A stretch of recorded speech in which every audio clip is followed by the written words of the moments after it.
Hey folks, so I've put 2,200 kilometers on it, and I guess this would be the next review.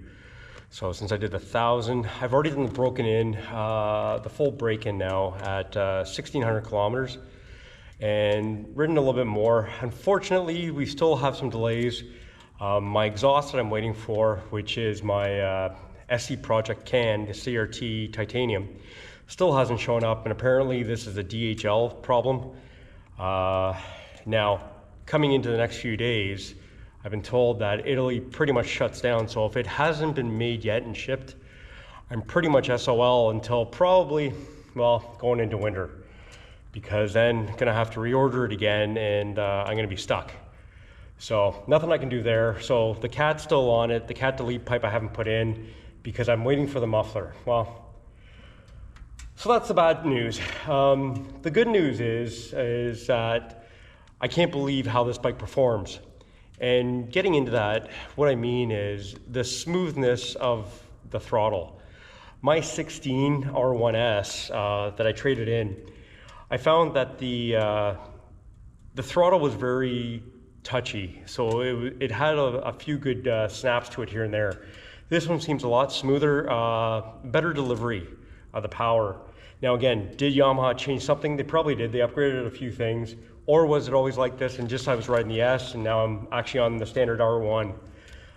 Can't really say. Maybe someone can comment on it and tell me a little bit more.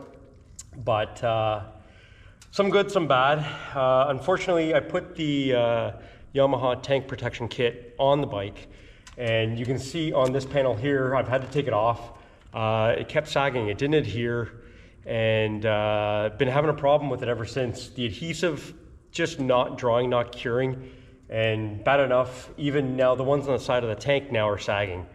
So probably gonna take those off. I might go to the Stomp Grip. A little disappointed in Yamaha's product because the bikes are phenomenal, but the accessories, not overly thrilled about it. And might have to go to the Stomp Grip. Some people have told me that they've known about it and they never went with the Yamaha genuine accessories.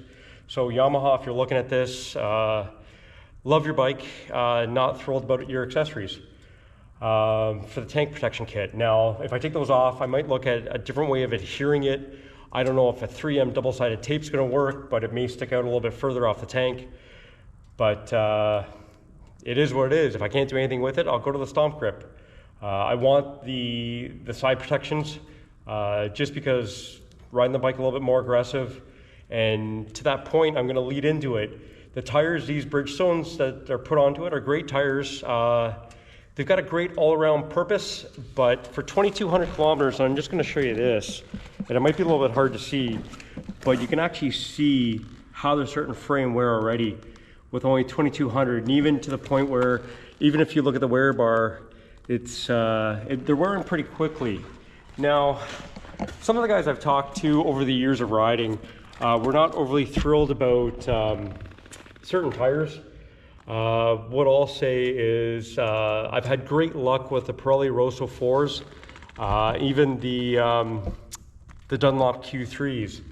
Now, will I go to the Dunlops? Probably not. I'll probably go to the Pirellis. Just for the longevity of them, but we've had an unusually warm summer so far up here in Toronto. Excessive heat warnings have been going on, and temperatures with humidex into the 40s. So am I surprised how the tire's wearing? Not really, but I am surprised how fast it's wearing because of only 2,200 kilometers. My Pirellis I could probably put on, if I was guessing, going down to North Carolina and back, 10,000 per set. I think this is going to be closer to that 4,000 kilometers, which has kind of been the theme of some of the guys I've talked to in different ways and for different tires. Really, the tank protection kit's really the only problem that I've had. It's still chewing up a lot of fuel. Within, I'd probably call it 150 kilometers, I'm going through a tank of fuel, which I was a little surprised. But again, still in the break-in mode. I'm hoping that I'll see somewhere around the 220, 230 kilometers, which riding it moderately it should do no problem. Being more aggressive, yeah, it may not. But yeah, it sounds a lot better now that I can kind of rev it past that 8,400 RPM. And the quick shifter, love the quick shifter, love the up. Not a fan of the down, so I'm probably going to shut that off. Just going through the owner's manual, and like I say, RYFM. If you read the manual, you'll figure out how to do a lot of stuff before you go to the forums and everything else. So I'm kind of that person. But I'm definitely a clutch person. For over the years I've been riding, so the auto blip is definitely something new to me. So I don't use it as often as probably most of the people riding the R1s and the S1000s. But yeah, I kind of love the full range of using the clutch and everything else, but that's just me. So everyone teach their own, let's call it that. Outside of that, not much more I can say about it. Like I said, the tire wear is a little surprising to me. And when it comes down to it, the other one was the tank protection kit. Now, did have a little bit of a mishap riding one day.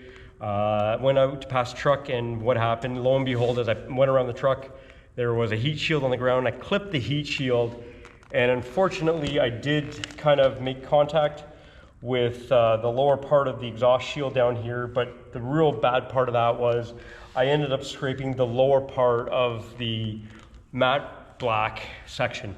Now the scratch is very fine, it's very thin. I know it's there, and I'm a little anal, so it does bother me. I may look at actually either trying to repaint it through one of my contacts, or, you know, I might just end up buying another one and just kind of keeping it in reserve for now. But you know what, when it comes down to it, for all the accessories I've put onto it, whether it be Yamaha aftermarket, whether it's the GB Racing, the Competition Works integrated taillight, the Driven brand stuff that I have to go on this stuff. I mean, all in all, everything's been great. I usually deal with GP bikes out in Whitby. GP, fantastic shop. I got to shout out to them because I've been dealing with them for probably 14 years or so, and maybe 15 even.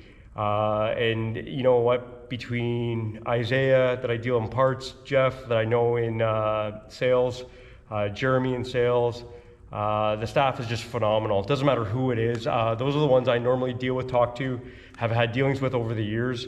So I call them out directly, but Jerry's staff there is fantastic, and they're knowledgeable.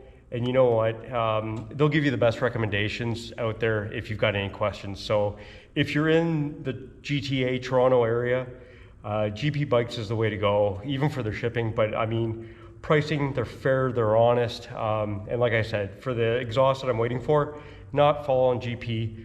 I think it's more of a DHL problem. It could be the supplier in through who they used, but again, I'm not gonna fault them for it. It is what it is. Yeah, that's pretty much it. Appreciate you watching the video. If you've got any comments, definitely leave them there. I'll check your comments out and I'll respond to them. But yeah, I'll start posting up some more videos riding in that. Yeah, thanks a lot. Have a great day, and ride safe if you're riding.